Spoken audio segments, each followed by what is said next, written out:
I think, Emily, it's an indication of the interest amongst the tech companies in Silicon Valley in China that everybody who's anybody in technology is really going to be at this meeting. I think the dialogue will be somewhat substantive in that people are going to be given the opportunity to talk about their aspirations in China and develop relationships with members of the government who are important in entering China. But I also think you'll see, following this meeting, more activity, as we've already begun to see, whether it be from Uber or Airbnb, certainly Apple, now Google. More and more companies you'll continue to see enter the China market because it really is so attractive for them.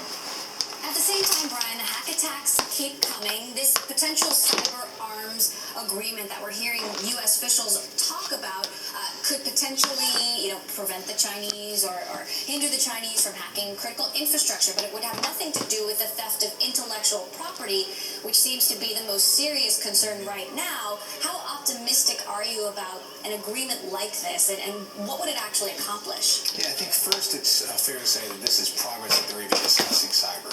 It's not too long ago that this wouldn't have even made the agenda. Second, I think that what they're basically doing is an agreement to continue to negotiate. They're looking for some very early steps that indicate what they're willing to do. For example, China is perhaps going to say that they will not attack critical infrastructure, and we're going to put some rules in the road, basically some lanes about where fair play is. Because right now the key issue is that we have distinctions and differences on what is fair. We believe that you can engage in espionage for your government purpose, but not for commercial. And that's where the distinction with China remains. But why bother at all, Glenn, for example, if businesses right now are the ones that are the most vulnerable to hack attacks coming from China? Well, I think when you talk about cyber security and cyber attacks, you need to distinguish between state-sponsored activity and commercial activity. So in the state-sponsored world, it's fair to say that governments all over the globe are perpetrating cyber activity, whether it be our government here in the U.S. or the Chinese government or governments from all major regions of the world.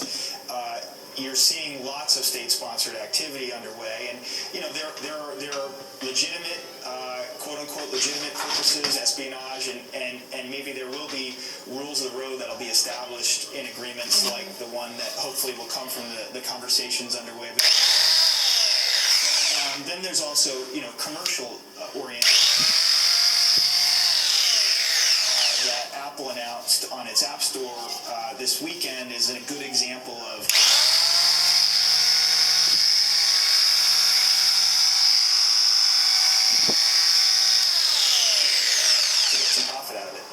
Brian, I want to talk to you a little bit more about this Apple hack attack that we saw over the weekend, a first of its kind hack.